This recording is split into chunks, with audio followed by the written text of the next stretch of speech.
Puji Tuhan, apa kabarnya saudara semua? Saya berdoa saudara dalam keadaan baik. Sebentar kita akan mendengarkan renungan kebenaran firman Tuhan. Sebelumnya kita akan mendengarkan sebuah lagu pujian untuk Tuhan. Tuhan Yesus memberkati.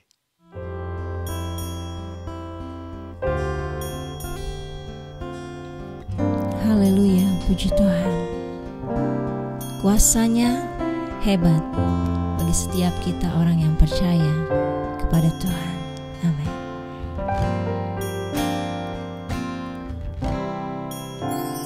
Betapa hebat kuasanya bagi kita, bagi kita yang percaya.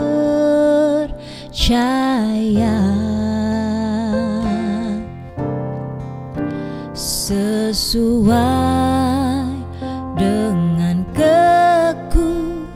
kekuatan kuasanya, betapa hebat kuasa Tuhan, betapa hebat kuasanya bagi kita, bagi kita, bagi kita, sesuai dengan kekuatan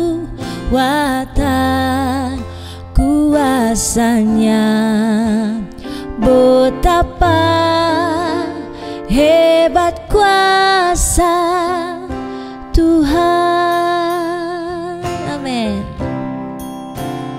Betapa hebat kuasanya bagi kita, bagi kita yang percaya.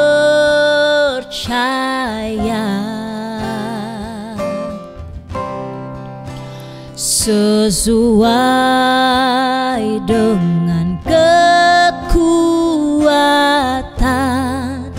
kuasanya, betapa hebat kuasa Tuhan, betapa hebat kuasanya bagi kita, bagi kita, bagi kita, sesuai dengan kekuatan kuasanya, betapa hebat kuasa Tuhan. Amin. Betapa hebat kuasanya bagi kita, bagi kita, bagi kita, sesuai dengan kekuatan kuasanya, betapa hebat kuasa Tuhan, betapa hebat kuasa Tuhan, betapa hebat kuasa Tuhan.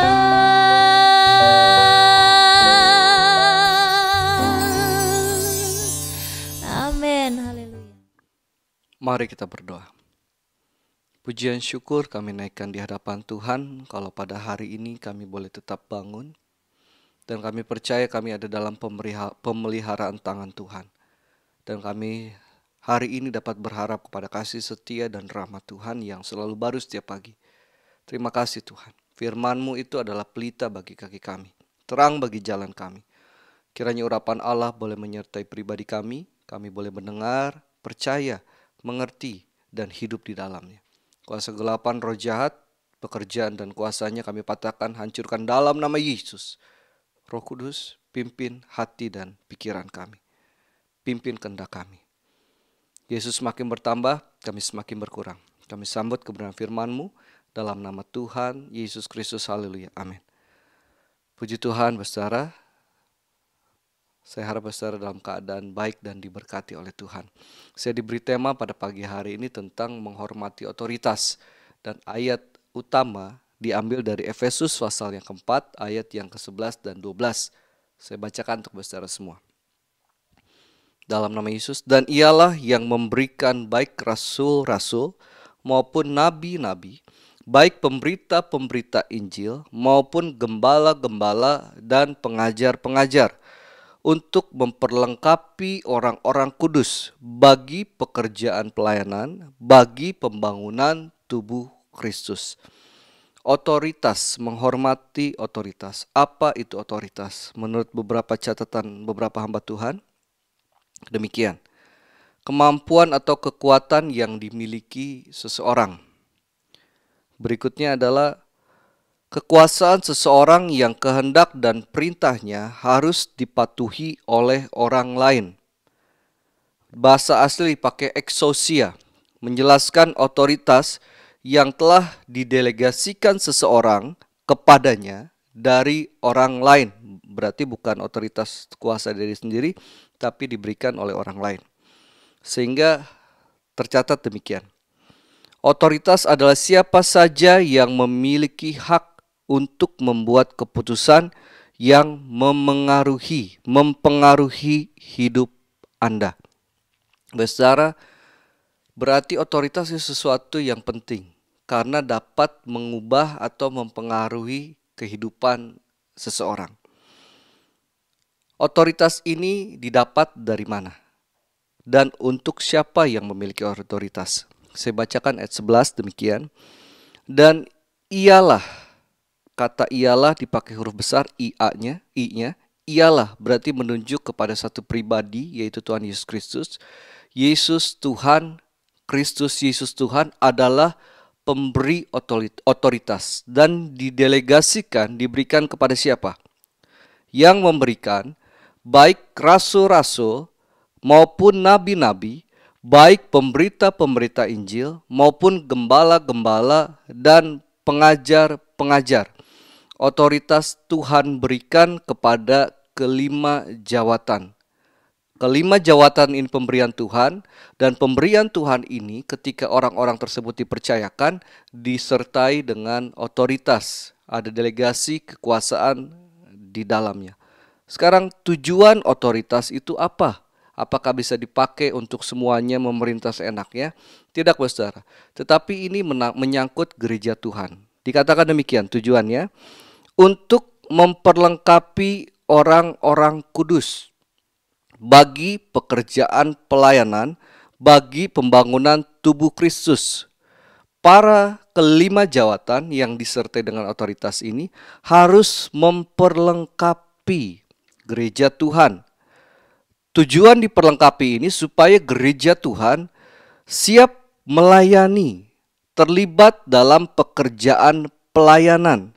Tidak hanya demikian, tetapi terlibat sebagai pembangunan tubuh Kristus, yaitu untuk membangun gereja Tuhan. Sekali lagi, otoritas ini hanya ruang lingkupnya terdapat dalam pembangunan gereja Tuhan dan memperlengkapi orang kudus. Kenapa otoritas diperlukan?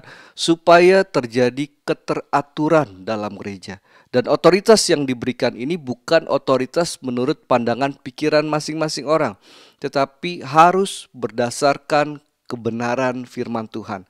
Karena ketika kebenaran firman Tuhan yang menjadi landasan otoritas, maka pekerjaan Tuhan itu akan bertambah maju atau kemajuannya nyata. Dan kepada orang-orang yang diberikan otoritas bukan berarti menjadi bos, seenak-enaknya dapat berbuat semau-maunya. Tidak, saudara. Tetapi kepada orang-orang yang diberikan otoritas ini, mereka menunjukkan otoritas bukan sebagai orang yang memerintah. Tapi saya mencatat satu hal yang baik yang mengatakan demikian.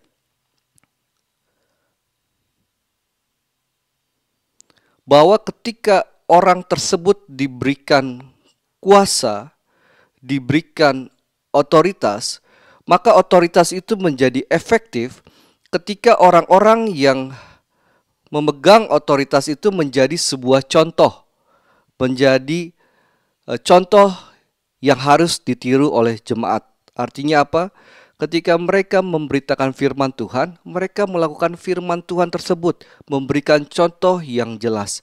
Dan ketika umat melihat hasilnya, mereka mengerti bahwa firman Tuhan itu ya dan benar, dan mereka dapat mempercayakan kehidupan mereka, khususnya dalam kehidupan rohani, untuk kepada mereka yang Tuhan beri otoritas itu. Sehingga sebuah ayat mengatakan demikian dalam 1 Korintus 9 ayat 27. Kepada para pemegang otoritas, tetapi aku melatih tubuhku dan menguasainya seluruhnya, supaya sesudah memberitakan Injil kepada orang lain, jangan aku sendiri ditolak. Kenapa otoritas terkadang ditolak orang? Ketika otoritas itu mereka melihat bahwa apa yang diucapkan, apa yang diperintahkan itu para pemimpinnya tidak lakukan. Sehingga banyak sekali firman Allah ditolak karena tersebut. Sebabnya para pemegang otoritas selain mereka memiliki kuasa, mereka harus menjadi teladan yang baik, contoh yang baik untuk mereka yang berada di bawah pemeliharaan mereka atau dalam arti naungan mereka yang Tuhan izinkan. Tuhan Yesus memberkati saudara. Memang ini pokok yang sulit, saudara, karena sulit untuk dilakukan dan sulit untuk dimengerti. Kita tidak semudah itu mempercayakan kehidupan kita, khususnya dalam rohani, kepada para pemimpin rohani. Tetapi para pemimpin rohani memiliki otoritas dan tanggung jawab yang harus mereka lakukan. Sebab itu pesan, mungkin kesimpulan saya, doakan kepada para pemegang otoritas supaya mereka tahu dengan benar melakukan kebenaran firman Tuhan dan mereka hidup di dalamnya, dan kita pun dapat mencontoh atau meneladani hidup mereka. Tuhan Yesus memberkati. Mari kita berdoa. Kami bersyukur kami punya Allah yang baik, sekali lagi kami katakan, karena kebaikan Allah tidak pernah berakhir. Terlebih dalam gereja Tuhan.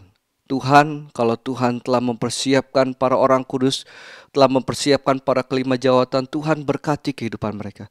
Tuhan tolong kehidupan mereka, sehingga kehidupan mereka dalam memberitakan kebenaran firman Tuhan, dalam melakukan kebenaran firman Tuhan, mereka pun boleh Tuhan buat berhasil dan menjadi contoh-contoh yang baik untuk kami seluruh sidang jemaat Tuhan lakukan.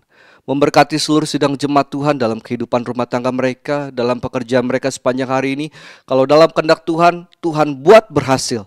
Dan jadikan kami orang-orang kepercayaan Tuhan, sehingga kami boleh selalu memberikan yang terbaik untuk kemuliaan nama Tuhan. Yang sakit di rumah sakit ataupun di rumah mereka, Tuhan tolong jamah dalam nama Yesus. Tidak ada perkara yang mustahil, mujizat masih terjadi, kesaksian itu tetap akan terjadi sampai Tuhan Yesus datang kembali, pertolongan Tuhan itu nyata. Terima kasih Tuhan, kami bersyukur untuk hari yang diberkati Tuhan, dan kami peraskan sembahyang kami dalam nama Tuhan Yesus Kristus. Haleluya. Amin. Tuhan Yesus memberkati saudara semua. Selamat beraktivitas.